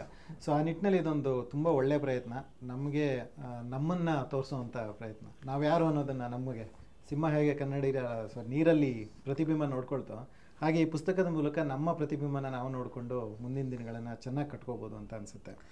ಸೊ ಪುಸ್ತಕದಕ್ಕೆ ಬರೋದಾದರೆ ಈ ಪುಸ್ತಕ ಮಾಡಿರೋ ರೀತಿ ಅಂದರೆ ಒಂದು ಒಳ್ಳೆ ರೆಗ್ಯುಲರ್ ಸೈಜಲ್ಲಿಲ್ಲ. ಮೊದಲನೇದಾಗಿ ಒಳಗಡೆ ಚಿತ್ರಗಳೆಲ್ಲ ತುಂಬಾ ಚೆನ್ನಾಗಿವೆ ಮತ್ತು ವಿಷಯಗಳು ಅಷ್ಟೇ. ಇದರ ಅಂದರೆ it is not regular book ಅನ್ನೋ ಥರದಲ್ಲಿದೆ. ಸೊ ಹೇಗೆ ಅಂದರೆ ಇದರ ಐಡಿಯೇಷನ್ ಎಲ್ಲ ಯಾವ ರೀತಿ ಕೆಲಸಗಳಾಯಿತು, ಯಾರೆಲ್ಲ ಇದ್ರ ನಿಮ್ಮೊಟ್ಟಿಗೆ ಇದರ ಜೊತೆಗೆ ಕೆಲಸಕ್ಕಿದ್ರು? ಒಂದು ಮುಖ್ಯವಾದ ವಿಷಯ ಏನಂತಂದರೆ ಈ ಪುಸ್ತಕ ನೋಡಿ, ಯಾರೇ ಒಬ್ಬ, ನನಗೆ ಅದು ಹೆಮ್ಮೆನೂ ಹೌದು, ಕರ್ನಾಟಕದ ಬಗ್ಗೆ ಪೂರ್ತಿಯಾಗಿ ನಾನು ಬರೀತೀನಿ, ಕರ್ನಾಟಕ ನಾನು ನಿಮ್ಮ ಮುಂದೆ ಇಡ್ತೀನಿ ಅಂತಂದರೆ ಅದು ನಿಜವಾಗ್ಲೂ ಅದು ಅಸಾಧ್ಯವಾದ ಕೆಲಸ. ಅಂದರೆ ಹಾಗೆ ಹೇಳಿದ್ರೆ ಅದು ಆಗದೇ ಇರೋದು, ಅದು ನಿಜ ಅಲ್ಲ ಅದು ಅಂತ. ಅದು ಯಾಕೆ ಹೆಮ್ಮೆ ಅಂತಂದರೆ ಅಷ್ಟು ದೊಡ್ಡದು ನಮ್ಮ ಏನು ಕರ್ನಾಟಕ ಅನ್ನೋ ಒಂದು ಭಾಷೆ, ಇತಿಹಾಸ ಎಲ್ಲನೂ ಸೇರಿದಾಗ. ಹಾಗಿದ್ದಾಗ ನಾನು ಈ ಪುಸ್ತಕದಲ್ಲಿ ಏನು ಕೊಡಬಹುದು ಅಂತ ನೋಡಿದಾಗ ಮೊದಲನೇದು ನಂಗೆ ಅನಿಸಿದ್ದು, ಎಲ್ಲ ಪುಸ್ತಕಗಳ ಹಾಗೆ ಅದೇ ಅಳತೆ ಮಾಡಿದ್ರೆ ಅದೇ ಥರ ರ್ಯಾಕಲ್ಲಿ ಹೋಗಿ ಕೂತ್ಕೊಳ್ಳುತ್ತೆ ಈ ಪುಸ್ತಕ. ನನಗೆ ಅದು ಬಂದವ್ರಿಗೆ ಕಾಣಿಸ್ಬೇಕು, ನಾನು ಕಾಫಿ ಟೀ ಕುಡಿಬೇಕಾದ್ರೆ ಕೈಗೆ ಸಿಗೋ ಹಾಗಿರಬೇಕು, ವಿಶೇಷವಾಗಿರಬೇಕು ಪುಸ್ತಕ ಅನ್ನೋ ದೃಷ್ಟಿಯಿಂದ ಅಳತೆನ ಬೇರೆ ಮಾಡಿದ್ವಿ. ಅದು ಮೊದಲನೇ ಹೆಜ್ಜೆ. ಎರಡನೇ ಹೆಜ್ಜೆ ಅಂದರೆ ಪ್ರತಿಯೊಂದು ಪುಟ ಬರೀ ಅಕ್ಷರಗಳಿರೋ ಪುಟನೂ ಕೂಡ ಬಣ್ಣದಲ್ಲೇ ಮುದ್ರಿಸಿದ್ವಿ. ಅಂದರೆ ಇಡೀ ಪುಸ್ತಕನೇ ಬಣ್ಣದ ಹಾಳೆ. ಕೆಲವು ಸರಿ ಏನಾಗುತ್ತೆ, ಕಪ್ಪು ಬಿಳುಪಲ್ಲಿ ಮುದ್ರಣ ಆಗುತ್ತೆ, ಏನು ಫೋಟೋಗಳಿರೋದನ್ನ ಮಾತ್ರ, ಚಿತ್ರಗಳಿರೋದನ್ನ ಬಣ್ಣದ ಹಾಳೆ ಮಾಡ್ತೀವಿ ಬೇರೆ ಥರ. ಆ ಥರ ಮಾಡೋದು ಬೇಡ, ಎಲ್ಲನೂ ಬಣ್ಣದಲ್ಲೇ ಇರಲಿ ಅಂತ ಬಣ್ಣದಲ್ಲಿ ಮಾಡ್ಕೊಂಡ್ವಿ. ಅದು ಮಾಡಬೇಕಾದಾಗ ಹಾಕಬೇಕಾದ ಚಿತ್ರಗಳು ಇದು ಒಂದು ದೊಡ್ಡ ಸವಾಲಿಂದ. ಯಾಕೆಂದರೆ ಇವತ್ತು ಕಾಪಿರೈಟ್ ಎಲ್ಲ ಸಮಸ್ಯೆಗಳಿರ್ತವೆ, ಅದನ್ನೆಲ್ಲ ಬಗೆಹರಿಸ್ಕೋಬೇಕು ಅಂದಾಗ ಎಲ್ಲಿಂದ ತೊಗೋಬೇಕು ಅಥವಾ ಅವರ ಅನುಮತಿಗಳು ತೊಗೋಬೇಕು. ನನಗೆ ಭಾಳ ವಿಶೇಷವಾಗಿ ಹೇಳಬೇಕಾಗಿದ್ದು ಅಂದರೆ ಮೈಸೂರು ಅರಮನೆಯಲ್ಲಿರುವಂಥ ಸಿಂಹಾಸನದ ಚಿತ್ರ ಒಂದು ಬೇಕಿತ್ತು ನನಗೆ. ಸುಮಾರು ಒಂದು 2 ತಿಂಗಳು ಹುಡುಕಾಡಿದ್ದೀನಿ. ಅಂದರೆ ಕಾಪಿರೈಟ್ ಕ್ಲಿಯರ್ ಆಗಿರುವಂಥ ಚಿತ್ರ ಸಿಗಲಿಲ್ಲ ನನಗೆ. ಕೊನೆಗೆ ಒಬ್ಬರು ಮೈಸೂರವರೇ, ಶ್ರೇಯಸ್ ಅನ್ನೋರೊಬ್ಬರು, ಅವ್ರ ಹತ್ರ ಇತ್ತು, ಅವರು ಬಳಸ್ಕೊಳ್ಳಿ ಸರ್ ಅಂತ ಕೊಟ್ಟರು. ನಂಗೆ ಬಳಸ್ಕೊಳ್ಳೋಕೆ ಅವಕಾಶ ಆಯಿತು. ಆ ಚಿತ್ರ ನೀವು ಬೇರೆ ಕಡೆ ಎಲ್ಲ ನೋಡ್ಬೋದು, ಆದರೆ ಪುಸ್ತಕದಲ್ಲಿ ನಾನು ಅಳವಡಿಸ್ಕೊಳ್ಳೋಕೆ ಕಷ್ಟ. ಆ ಥರ ಹುಡುಕೋದು ಅದು ವಿಶೇಷವಾಗಿ ಆಡಿಸ್ತೀವಿ. ಆಮೇಲೆ ಇವತ್ತಿನ ದಿನ ಈಗಾಗಲೇ ಜನಪ್ರಿಯವಾಗಿ ಇರೋವಂಥದ್ದು, ಇವಾಗಲೇ ನಮಗೆ ಜನಜನಿತವಾಗಿ ಗೊತ್ತಿರೋವಂಥ ಪ್ರದೇಶಗಳಿದೆಯಲ್ಲ, ಅವುಗಳನ್ನ ನಾನು ಸಾಧ್ಯವಾದಷ್ಟು ಹಾಕಕ್ಕೆ ಹೋಗಿಲ್ಲ, ಅಷ್ಟು ಗಮನ ಕೊಟ್ಟಿಲ್ಲ. ಕೆಲವು ಬೇರೆ ವಿಷಯ ಹೇಳಬೇಕು ಹೋದಾಗ ಬಂದಿದೆ. ಹಂಪೆ ಕಲ್ಲಿನ ಕಂಬ ಯಾಕೆ ಬಂದಿದೆ ಅಂದರೆ ಬೇರೆ ಏನೋ ಹೇಳ್ತಾ ಇದ್ದೀನಿ, ಅಲ್ಲಿ ಬಂದಿದೆ. ಆದರೆ ಸುಮ್ಮನೆ ಇವಾಗ ಕರ್ನಾಟಕದಲ್ಲಿ ಗುಡಿಗಳು ಅಂದ ತಕ್ಷಣ ಬೇಲೂರು, ಹಳೇಬೀಡು, ಸೋಮನಾಥಪುರ ಈ ಥರ ಈಗಾಗಲೇ ಗೊತ್ತಿರೋ ಅಂಥದ್ದನ್ನು ನಾನು ಬಳಸದೆ ವಿಶೇಷವಾಗಿ ಸ್ವಲ್ಪ ಮರೆನಲ್ಲಿರುವಂಥವು ಈ ಥರ ದೇವಸ್ಥಾನಗಳು ಹಾಕಿದ್ದೀನಿ. ನಾನೇನು ಹಾಕಿದ್ದೀನಿ ಅದು ಕೂಡ ಖಂಡಿತ ಅಪೂರ್ಣ. ಹೇಳಿಲ್ವ, ಕನ್ನಡದ ಇತಿಹಾಸ ಹೇಳಕ್ಕೆ ಯಾರು ನಾನು ಹೇಳಿದ್ದೀನಿ ಅಂದರೆ ಅವ್ನು ನಿಜವಾಗ್ಲೂ ಅವನು ಅಜ್ಞಾನಿ ಅಂತ. ಆದ್ದರಿಂದ ಇತಿಹಾಸ ಒಂದು ದೊಡ್ಡ ಸಮುದ್ರ ಅಂದರೆ ಒಂದು ಹನಿ. ನಾನು ಅದಕ್ಕೆ ಹೇಳ್ತೀನಿ, ಇದು ಇತಿಹಾಸದ ಕಡಲಿನಿಂದ, ಕನ್ನಡದ ಇತಿಹಾಸದ ಕಡಲಿನಿಂದ ಕೆಲವು ಮುತ್ತುಗಳನ್ನು ಹೆಕ್ಕಿ ತೆಗೆದಿದ್ದೀನಿ, ನಿಮ್ಮ ಮುಂದೆ ಇಟ್ಟಿದ್ದೀನಿ. ಇದನ್ನು ಹಾರ ಮಾಡಿ ಪೋಣಿಸಿ, ಹಾರ ಮಾಡಿ ಏನು ಯಾವುದರಿಂದ ಹಾರ ಮಾಡಬೇಕು, ಅದು ದಾರ ಯಾವುದು ಅದಕ್ಕೆ ಅಂದರೆ ನಿಮ್ಮ ಸಾಧನೆ, ನಿಮ್ಮ ಕ್ಷೇತ್ರದಲ್ಲಿ ನೀವೇನು ಮಾಡ್ತೀರೋ ಅದರಲ್ಲಿ ಅದ್ಭುತವಾಗಿ ಮಾಡೋದೇ ಕನ್ನಡದ ಸೇವೆ. ಅದನ್ನು ದಾರ ಪೋಣಿಸಿ ಕನ್ನಡ ಮುಂದೆ ಅರ್ಪಿಸಿ ಅಂತ ನಾನು ಪುಸ್ತಕದಲ್ಲಿ ಬರೀತೀನಿ. ಅದು ನನ್ನ ಉದ್ದೇಶ ಅದೇನೆ. ಹಾಗಾಗಿ ಜನಕ್ಕೆ ಒಂದು ವಿಶೇಷ ಕರ್ನಾಟಕ ವಿಶೇಷವಾಗೇ ಇರಬೇಕು ಅನ್ನೋ ದೃಷ್ಟಿಯಿಂದ ಹೀಗೆ ಮಾಡ್ಕೊಂಡಿದ್ದೀವಿ. ಸೊ ಜೊತೆಗೆ ಇದಕ್ಕೆ ಅಂದರೆ ಈ ಹಿಸ್ಟಾರಿಕಲ್ ವಿಷಯಗಳನ್ನು ತಗೊಳ್ಳೋದಕ್ಕೆ ಅಥವಾ ಪಿಕ್ಚರ್ ಮಾಡೋದಕ್ಕೆ ಸೊ ಬೇರೆ ಬೇರೆ ನಿಮ್ಮ ತಂಡ ಅಂದರೆ ಇದ್ರ ಜೊತೆಗೆ ಒಂದು ನನಗೆ ಬಹಳ ಇದರಲ್ಲಿ ನೆರವು ಕೊಟ್ಟವರು ಅಂತಂದರೆ ಕರ್ನಾಟಬಲಂ ಅಂತ ತಂಡದ ಭುವನೇಶ್ ಅವರು ತುಂಬ ಸಹಾಯ ಮಾಡಿದ್ರು ಇದರಲ್ಲಿ. ಮತ್ತು ಇನ್ನೊಂದಷ್ಟು ಜನ ಕಾರ್ತಿಕ್ ಅಂತ ಒಬ್ಬರು ಇದ್ದಾರೆ, ಅವರೊಂದಷ್ಟು ವಿಷಯಗಳ ಬಗ್ಗೆ ಮಾಹಿತಿ ಕೊಟ್ಟರು. ಕೆಲವು ಸರಿ ಈ ಮಾಹಿತಿನ ಹೀಗೆ ಪ್ರೆಸೆಂಟ್ ಮಾಡ್ಬೋದು ಅಂದರು. ಇವಾಗ ಕರ್ನಾಟಬಲಂ ಅವರಂತೂ ನನಗೆ, ನಾನು ಇದನ್ನು ಹೇಳಬೇಕು ಅಂದ್ಕೊಂಡಿದ್ದೀನಿ ಅಂದರೆ, ಸರ್ ಇದ್ರದ್ದು ನಾನು ಫೋಟೋ ತಕ್ಕೊಡ್ತೀನಿ ಸರ್, ನಾನು ತಂದು ಕೊಡ್ತೀನಿ ಸರ್. ಆ ಮನುಷ್ಯ ಅಂತೂ ಎಲ್ಲ ಊರು ಇಡೀ ದೇಶ ಸುತ್ತಬಿಟ್ಟಿದ್ದಾರೆ, ಕನ್ನಡದ ಬೆನ್ನು ಹತ್ತಿ ಇಡೀ ಭಾರತ ಸುತ್ತಾ ಇರೋರು ಅಂತ ಅನ್ಸುತ್ತೆ ನನಗೆ, ಭಾರತದ ಆಚೆಗೂ. ಆ ಥರ ಇದ್ದಾಗ ನಮ್ಗೆ ಏನು ಬೇಕೋ ಅದನ್ನು ಪೂರೈಕೆ ಮಾಡ್ತೀನಿ ಅನ್ನೋಂಥ ಸಹಾಯ ಕೊಟ್ಟರು ಅವರು. ಅದೇ ರೀತಿ ಇದನ್ನು ಜೋಡಿಸೋದಕ್ಕೂ ಬೇಕಲ್ಲ, ಅದಕ್ಕೂ ಒಂದು ವಿನ್ಯಾಸ ಮಾಡಿ, ಅದು ಮಹಾಂತೇಶ್ ದೊಡ್ಡಮನಿ ಅಂತ ಕಲಾವಿದರು, ಅವ್ರು ತುಂಬ ನೆರವು ಕೊಟ್ಟರು. ಅದ್ರ ಜೊತೆಗೆ ಪುಸ್ತಕ ಹೊರಗೆ ಬರಬೇಕು ಅಂತಂದರೆ ಲಕ್ಷ್ಮೀಕಾಂತ್ ಅವರು ನಾನು ತರ್ತೀನಿ ಅಂದಿದ್ದರಿಂದ ಇದು ಇಷ್ಟು ಸಾಧ್ಯ ಆಯಿತು ಅಂತ ಅನಿಸುತ್ತೆ. ಸೊ ಇದರ ಜೊತೆಗೆ ಕನ್ನಡಿಗರ ಇತಿಹಾಸ ಕನ್ನಡಿಗರಿಗೆ ಅಷ್ಟೇ ಅಲ್ಲ, ಇದು ಹೊರಗಡೆವರೆಗೂ ಗೊತ್ತಾಗಬೇಕು, ಅವರಿಗೂ ನಮ್ಮ ಮೇಲೆ ಒಂದು ರೀತಿ ಏನೋ ಗೌರವ ಬರಬೇಕು, ಅಪ್ಪ ನೀವು ಸಾಮಾನ್ಯದವರಲ್ಲ, ನೀವು ಅಸಾಮಾನ್ಯರು ಅನ್ನಿಸ್ಬೇಕು. ಸೊ ಆ ನಿಟ್ಟಿನಲ್ಲಿ ನೀವು ಇಂಗ್ಲೀಷ್ ಪುಸ್ತಕ ಹೊರಗಡೆ ತಂದಿದ್ದು ನನಗೆ ತುಂಬ ಖುಷಿ ಆಯಿತು. ಇದು ಆ ಪುಸ್ತಕ ನೀವು ಇಂಗ್ಲೀಷ್ ಪುಸ್ತಕ ನೋಡಿ, ಕನ್ನಡ ಪುಸ್ತಕ ನೋಡಿ, ನಾನೇನು ಹೇಳ್ತಾ ಇದ್ದೆ ಅಂದರೆ ಕನ್ನಡದ್ದು ಬಂಗಾರದ ಪುಸ್ತಕ ಆಗಬೇಕು, ಬಂಗಾರ, ಇಂಗ್ಲೀಷ್ದು ಅಕ್ಷರಗಳು ಬೆಳ್ಳಿನಲ್ಲಿರಬೇಕು ಅಂತ ಎರಡು ಬೇರೆ ಬೇರೆ ಮಾಡಬೇಕಾದಾಗ ಅಂದರೆ ಅಷ್ಟು ಮಹತ್ವ ನಮಗೆ, ಬಂಗಾರ ಬೆಳ್ಳಿ ಇದ್ದ ಹಾಗೆ ಇವೆರಡು. ಇಂಗ್ಲೀಷ್ ಪುಸ್ತಕ ಯಾಕೆ ಬೇಕು ಅಂತಂದಾಗ ನಮ್ಮ ಬೆನ್ನು ನಾವೇ ತಟ್ಕೊಳ್ಳೋದಲ್ಲ, ಆಮೇಲೆ ನಾವು ಯಾವುದು ಏನು ಸುಳ್ಳು ಕಥೆಗಳನ್ನ ಕಟ್ಟಿ ಹೇಳ್ತಾ ಇಲ್ಲ, ಸಾಕಷ್ಟು ಆಧಾರಗಳು ಇಟ್ಕೊಂಡು ಏನೋ ಸರ್ಕಾರ ಹೊರಡಿಸಿರೋ ಪುಸ್ತಕಗಳ ದಾಖಲೆಗಳನ್ನ ಆಧರಿಸಿ ಪುಸ್ತಕ ಹೊರಗೆ ತೊಗೊಂಬಂದಿರೋದು. ಹಾಗಿದ್ದಾಗ ನಮ್ಮ ಬಗ್ಗೆ ಮಾತಾಡೋಕ್ಕೆ ಮೊದಲು ಬೇರೆಯವ್ರು ಮಾತಾಡಿದಾಗ ತಗೊಳ್ಳಪ್ಪ ನೀನು ಹೇಳ್ತಾರೆ ಕರ್ನಾಟಕ ನಾವು ಯಾರು ನೋಡು ಅಂತ ಹೇಳೋಕ್ಕೆ ಸಾಧ್ಯ. ಅದು ನಾವು ಕೊಡೋದು ಒಂದೇ ಅಲ್ಲ, ಇವು ಕರ್ನಾಟಕದ ಬಗ್ಗೆ ತಿಳ್ಕೊಬೇಕು ಅನ್ನೋರು ಕನ್ನಡಿಗರು ಮಾತ್ರ ಕನ್ನಡ ಥರ ಅಥವಾ ಕನ್ನಡನ ಇಷ್ಟಪಡಬೇಕು, ಕನ್ನಡ ನಾಡನ್ನ ಅಂತ ಏನಿಲ್ಲ, ಕನ್ನಡ ಬರದೇ ಇರೋರಿಗೂ ಕರ್ನಾಟಕದ ಬಗ್ಗೆ ತಿಳಿಯೋ ಅವಕಾಶ ಆಗುತ್ತೆ. ಆ ದೃಷ್ಟಿಯಿಂದ ನೋಡಿದಾಗ ಇಂಗ್ಲೀಷ್ನಲ್ಲಿ ತರೋದು ಮುಖ್ಯ ಅಂತ ಅನ್ನಿಸ್ತು. ಮತ್ತು ಭಾಳ ಮುಖ್ಯವಾಗಿ ಈ ಪುಸ್ತಕನ ನಾನು ಆಲೋಚನೆ ಮಾಡ್ತಾ ತೋಚಿದ್ದು ಕನ್ನಡದವ್ರಿಗೆ ಕನ್ನಡ ಬರದೇ ಇದ್ದವ್ರಿಗೆ ಅನ್ನೋದ್ರ ಜೊತೆಯಲ್ಲಿ ಯಾರೋ ಪ್ರವಾಸಿಗಳು ಬಂದರೆ ಅಥವಾ ಯಾರೋ ವಿದ್ಯಾರ್ಥಿಗಳು ಬಂದರೆ ಅಥವಾ ಯಾರೋ ಓದಕ್ಕೆ ಆಸಕ್ತಿ ಇರೋರು ಈ ಕ್ಷೇತ್ರಗಳು ನೋಡಬೇಕು ಅಂತ ಬಂದರೆ ಅಂಥವ್ರಿಗೂ ಒಂದು ಸ್ವಲ್ಪನಾರು ಒಂಚೂರು ಮಾರ್ಗದರ್ಶನ ಅಂದರೆ ಸ್ವಲ್ಪ ದಿಕ್ಕು ತೋರಿಸ್ಲಿ ಇದು ಅನ್ನೋ ದೃಷ್ಟಿಯಿಂದ ಹೆಲ್ಪ್ ಆಗುತ್ತೆ, ಅವ್ರಿಗೆ ನೆರವಿಗೆ ಬರುತ್ತೆ ಈ ಪುಸ್ತಕ ಬರೋ ಹಾಗಾಗಲಿ ಅಂತಲೇ ಇಂಗ್ಲೀಷ್ನಲ್ಲಿ ತೊಗೊಂಬಂದಿದ್ದು ಮುಖ್ಯವಾದ ಉದ್ದೇಶ.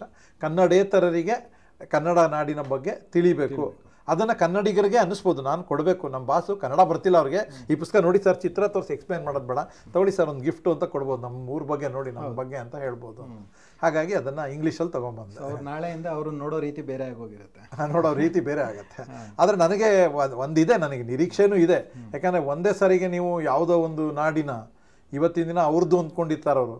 ಉದಾಹರಣೆಗೆ ಕೋನಾರ್ಕಿನ ಸೂರ್ಯ ದೇವಸ್ಥಾನನ ಯಾರೋ ಒರಿಸ್ಸಾದವ್ರಿಗೆ ನೀವು ಕೊಟ್ಟಾಗ, ಈ ಪುಸ್ತಕ ಕೊಟ್ಟಾಗ ಅದು ಕಟ್ಟಿದವ್ರು ಕನ್ನಡಿಗರು ಅಂದ ತಕ್ಷಣ ಅವ್ರು ಹೇಗೆ ತಗೋತಾರೆ ಗೊತ್ತಿಲ್ಲ. ಅದು ಇತಿಹಾಸ, ಅದೇ ನಾವು ಮರೆಯೋದಕ್ಕಾಗಲ್ಲ ಅದನ್ನು. ಪೂರ್ವ ಗಂಗರು, ಪಶ್ಚಿಮ ಗಂಗರು ಅಥವಾ ಯಾರು ಗಂಗರು, ಎಲ್ಲಿಂದ ಮೂಲದವರು, ಅಲ್ಲಿಯ ಸೂರ್ಯನ, ಅಲ್ಲೇನಿದೆ ಸೂರ್ಯ ದೇವಸ್ಥಾನದಲ್ಲಿ ಆ ಪ್ರತಿಮೆಗೆ ಏನು ಸ್ಫೂರ್ತಿ, ಅದು ನಮ್ಮ ತಲಕಾಡಲ್ಲಿ ಅದರದ್ದು ಇನ್ನೊಂದು ಚಿಕ್ಕ ದೇವಸ್ಥಾನ ಇದೆ, ಅಲ್ಲಿದೆ ಮೂರ್ತಿ, ಅದು ಅವ್ರಿಗೆ ಸ್ಫೂರ್ತಿ. ಈ ಥರದ್ದೆಲ್ಲ ಸಣ್ಣ ಸಣ್ಣ ವಿಷಯಗಳು ಗೊತ್ತಾದಾಗ ಅವ್ರಿಗೆ ನಮಗೆ ಹೆಮ್ಮೆ ಅಲ್ವಾ. ಅದರಿಂದ ಅವ್ರಿಗೂ ಗೊತ್ತಾಗತ್ತೆ ನಾವು ಯಾರು ಸುಮ್ಮನೆ ಬಂದಿರೋ ನೆಲ, ಈ ನೆಲಕ್ಕೆ ಗೌರವ ಕೊಡಬೇಕು, ಈ ನೆಲ ಪ್ರೀತಿಸ್ಬೇಕು, ಇವರು ಸಾಮಾನ್ಯರಲ್ಲ, ಅಷ್ಟಿದ್ರೆ ಸಾಕು, ನಮಗೇನೇನು ಬೇಕಾಗಿಲ್ಲ ಅಂತ ಅನ್ಸುತ್ತೆ. ಸೊ ಅದೇ ರೀತಿ ನಾವು ಅಂದರೆ ಇವನ್ ನೇಪಾಳದಲ್ಲೂ ಕೂಡ ನನ್ನಿದೇವನ ದೇವಸ್ಥಾನ ಅನ್ನೋದೇ ಇದೆ. ಅವನು ನನ್ನಿದೇವ, ಹೌದು, ಕನ್ನಡದ ಮೂಲ ಅರಸ. ಹೌದು, ಅದು ಮಿಥಿಲಾ ಪ್ರದೇಶ, ಬಿಹಾರದಲ್ಲಿ. ಅಂದರೆ ಭಾರತದ ಬಾರ್ಡ್ರು, ಅವರು ಅಲ್ಲಿಂದ 200 ವರ್ಷ ಕಾಲ ಆಳ್ತಾರೆ ಅವರು. ನನ್ನಿದೇವ ಮತ್ತು ಅವನ ವಂಶಜರು, ಕನ್ನಡ ವಂಶ ಅಂತ ಹೇಳ್ಕೊಂಡು ನೇಪಾಳದ ಇತಿಹಾಸದಲ್ಲಿದೆ. ಅವರಿಗೆ ಒಂದು ದೇವಸ್ಥಾನ ಇದೆ ಅಂತ ಅಲ್ಲಿ. ಅದನ್ನ ನಾನು ಹೇಳ್ತಾ ಇದ್ದಲ್ಲ, ಭುವನೇಶ್ ಅಂತ, ಅವರು ಮತ್ತೆ ಇನ್ನೊಬ್ರು ಶಿವಾನಂದ್ ಅಂತ ಗೆಳೆಯರು, ಅವರೆಲ್ಲ ಹೋಗಿ ಅಲ್ಲಿ ಹೋದಾಗ ಅವ್ರಿಗೂ ಅಚ್ಚರಿ, ದೇವಸ್ಥಾನ ಇದೆ ಅಂತ. ದೇವಸ್ಥಾನ ಹೋದ್ರೆ ನನ್ನಿದೇವನ ವಿಗ್ರಹ ಇಟ್ಕೊಂಡು ಪೂಜೆ ಮಾಡ್ತಾರೆ ಅಲ್ಲಿ, ನಮ್ಮನ್ನ ಇದು ಕೊಟ್ಟವನು ಅಂತ ಅಂದ್ಬಿಟ್ಟು. ಅಂದರೆ ಆ ಮಟ್ಟಿಗೆ ಕನ್ನಡ ರಾಜರುಗಳು ಆಳಿದ್ದಾರೆ, ಅಷ್ಟು ಪ್ರಭಾವಶಾಲಿಗಳಾಗಿದ್ದರು. ಅದೇನೇ ನಾನು ಮಾತಾಡ್ತಾ ಇದ್ದಾಗ ಬರೀ ನೇಪಾಳ ಅಲ್ಲ, ಬಂಗಾಳದಲ್ಲಿ ಕೂಡ ನಾವು ಆಳಿದ್ದೀವಿ ಕನ್ನಡಿಗರು.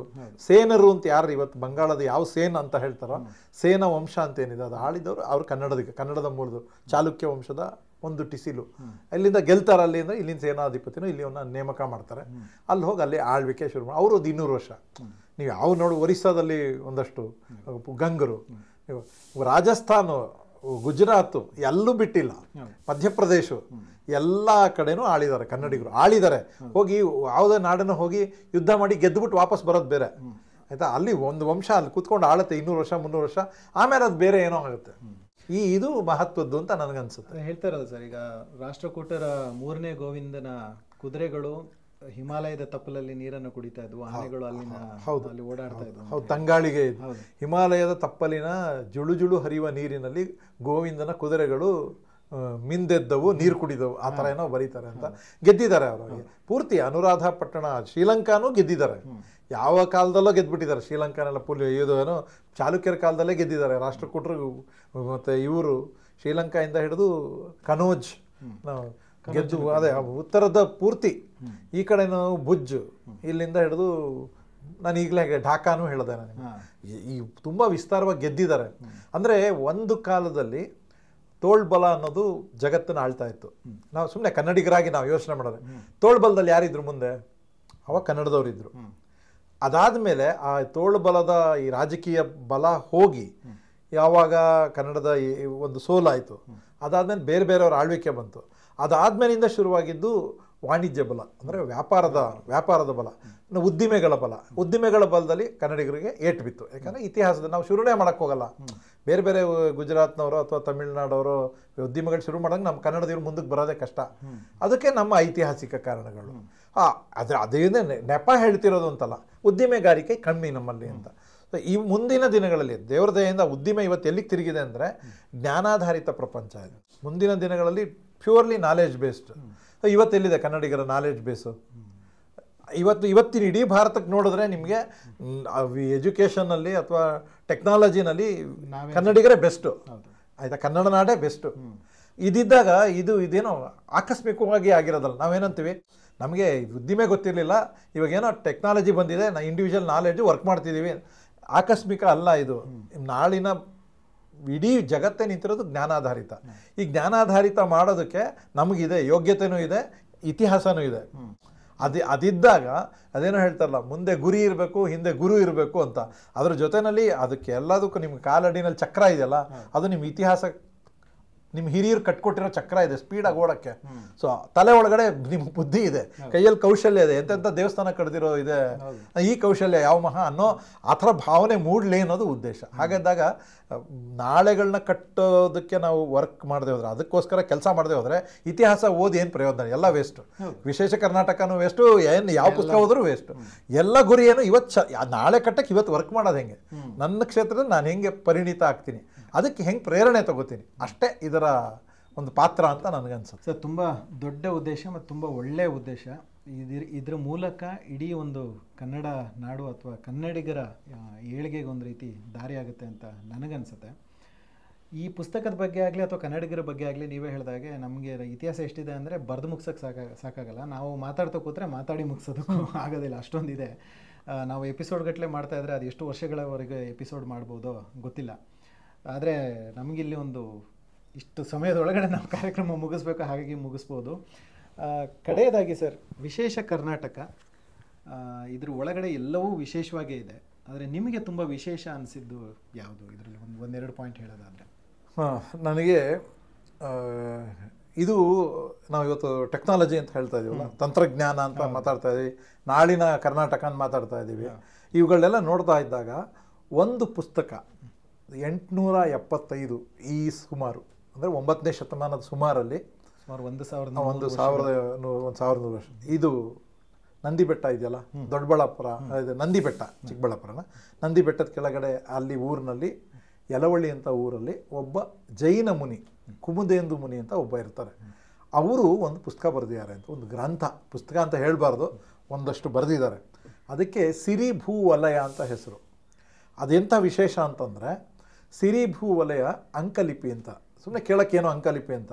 ಪುಸ್ತಕ ತೆಗೆದ್ರೆ ಅಥವಾ ಅದೇನು ಬರಹ ತೆಗೆದ್ರೆ ಬರೀ ಅಕ್ಷರಗಳಿಗೆ, ಒಂದು ಅಕ್ಷರ ಅ ಇಲ್ಲ, ಬರೀ 1 2 3 4 ಅಕ್ಷರಗಳಿದೆ, ಆಯಿತಾ?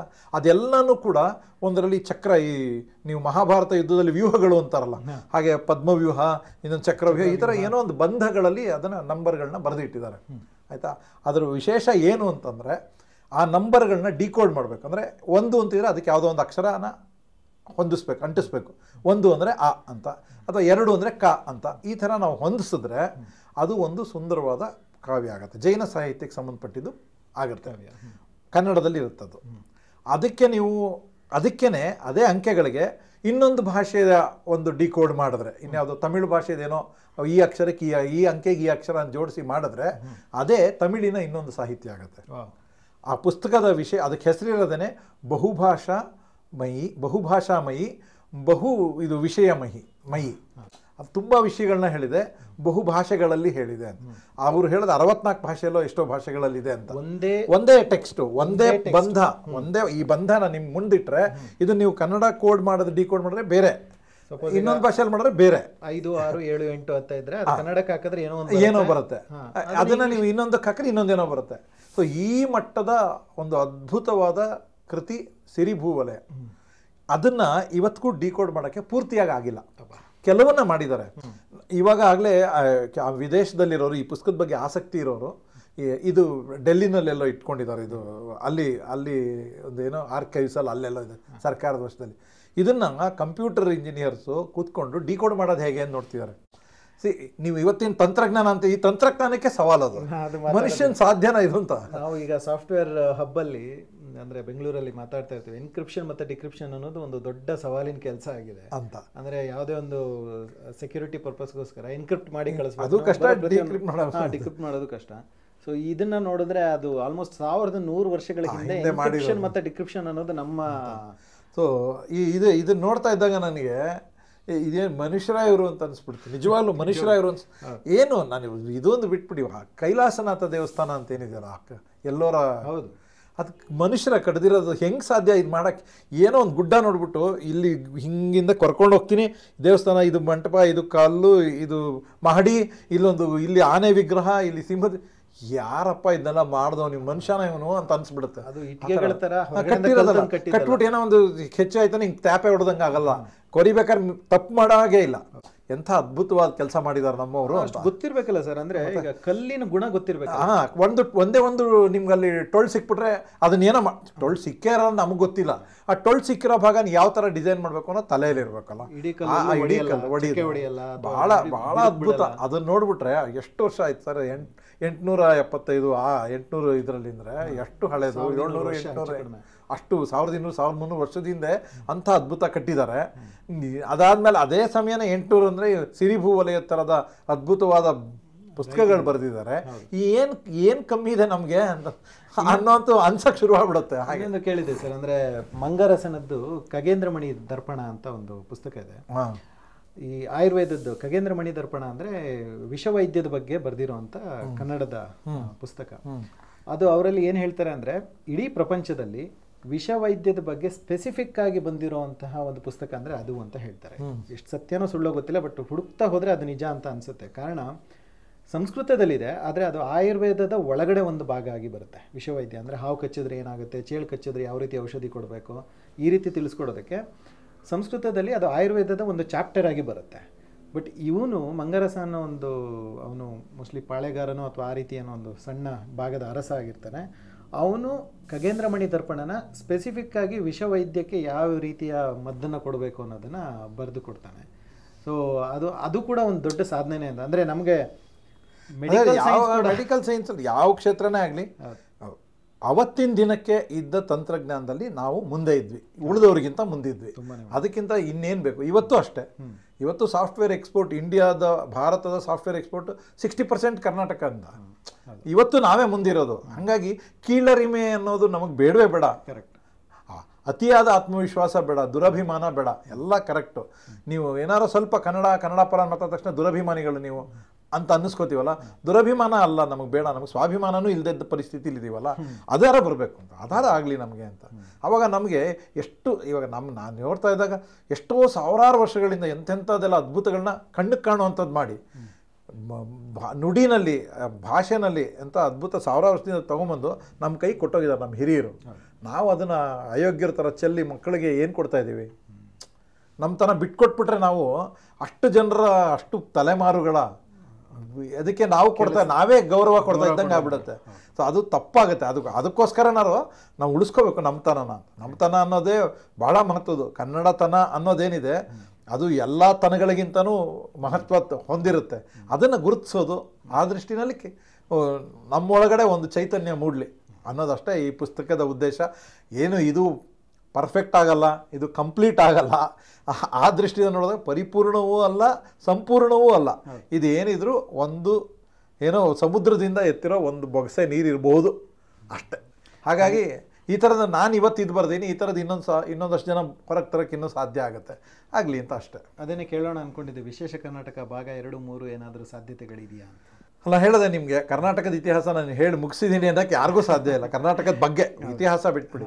ನಿಜವಾಗ್ಲೂ ಹಾಗೆ ನೋಡ್ತಾರೆ, ಒಂದೊಂದೇ ವಿಷಯ ತೊಗೊಂಡ್ರು, ಒಂದೇ ಒಂದು ವಿಷಯ ತೊಗೊಂಡ್ರು ಒಂದೊಂದು ಪುಸ್ತಕ ತರೋಕ್ಕೆ ಸಾಧ್ಯತೆ ಇದೆ. ಸದ್ಯದಲ್ಲಿ ನಾನು ಯಾವ ವಿಶೇಷ ಕರ್ನಾಟಕದ ಭಾಗ 2 ತರ್ತೀನಿ, ಭಾಗ 3 ತರ್ತೀನಿ ಅಂತ ಏನು ಅಂದ್ಕೊಂಡಿಲ್ಲ. ಗೊತ್ತಿಲ್ಲ ಮುಂದೆ ಎಲ್ಲಿ ಏನು ಪ್ರೇರಣೆ ಸಿಗುತ್ತೋ, ಎಲ್ಲಿ ಹೋಗುತ್ತೋ ಗೊತ್ತಿಲ್ಲ. ನೋಡೋಣ ಮುಂದಿನ ದಿನಗಳಲ್ಲಿ. ಆದರೆ ಇನ್ನೊಂದಷ್ಟು ಸಮಾಜಕ್ಕೆ ನಮ್ಮ ಕಡೆಯಿಂದ ಏನಾರ ಕೊಡೋಕ್ಕಾಗಿದ್ರೆ ಒಳ್ಳೆಯದು ಅಂತ ಖಂಡಿತ ಸರ್. ಸೊ ಮೊದಲನೇದಾಗಿ ನಿಮ್ಮ ಈ ಒಂದು ಪ್ರಯತ್ನಕ್ಕೆ ನಮ್ಮ ಹರಿವು ಬುಕ್ಸ್ ಕಡೆಯಿಂದ ಧನ್ಯವಾದಗಳನ್ನು ತಿಳಿಸ್ತೀವಿ. ಧನ್ಯವಾದ. ಒಂದು ಪುಸ್ತಕ ಬಂದಿರೋದ್ರಿಂದ ಕನ್ನಡಿಗರಲ್ಲಿ ನಿಜವಾಗ್ಲೂ ಒಂದು ಹೊಸ ಹುರುಪು ಮೂಡುತ್ತೆ, ಖಂಡಿತ ಮೂಡುತ್ತೆ ಅಂತ ನಾವು ಅಂದ್ಕೊಂಡಿದ್ದೀವಿ. ಎಲ್ಲ ಪುಸ್ತಕ ಮಳಿಗೆಗಳಲ್ಲಿ ಹಾಗೆ ಆನ್ಲೈನ್ ಸೈಟ್ಗಳಲ್ಲೂ ಸಿಗ್ತಾ ಇದೆ. 2ನೇ ಮುದ್ರಣ ಕೂಡ ಇನ್ನೇನು ಹೊಸ್ತಿಲಲ್ಲಿದೆ. 2ನೇ ಮುದ್ರಣದಲ್ಲಿ ಇನ್ನೊಂದಷ್ಟು ಗುಣಮಟ್ಟನ, ಪುಸ್ತಕದ ಗುಣಮಟ್ಟ, ಒಳಗಡೆ ಕಂಟೆಂಟ್ ಅದು ಇದೆ, ಪುಸ್ತಕದ ಗುಣಮಟ್ಟ ಇನ್ನೊಂದಷ್ಟು ಮೇಲ್ದರ್ಜೆಗೇರಿಸೋ ಪ್ರಯತ್ನ ನಡೀತಾ ಇದೆ. ನೋಡೋಣ ಇನ್ನು ಹೇಗೆ ಮಾಡ್ಬೋದು.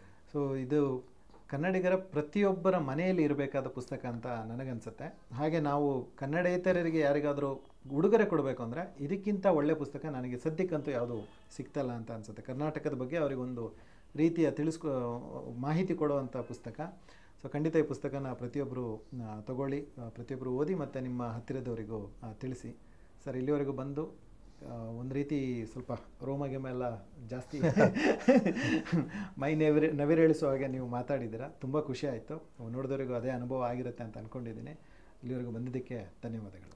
ನಿಮಗೆ ಅವಕಾಶ ಕೊಟ್ಟಿದ್ದಕ್ಕೆ ಧನ್ಯವಾದಗಳು ಮತ್ತು ನೋಡುಗರು ಎಲ್ರಿಗೂ ಧನ್ಯವಾದಗಳು. ವಿಶೇಷ ಕರ್ನಾಟಕ ಪುಸ್ತಕ ಒಂದ್ಸರಿ ನೋಡಿದ್ಮೇಲೆ ಖಂಡಿತ ನೀವು ತಗೋತೀರಾ. ನೋಡಿ ಒಂದ್ಸರಿ ಪುಸ್ತಕನ. ನಮಸ್ತೆ.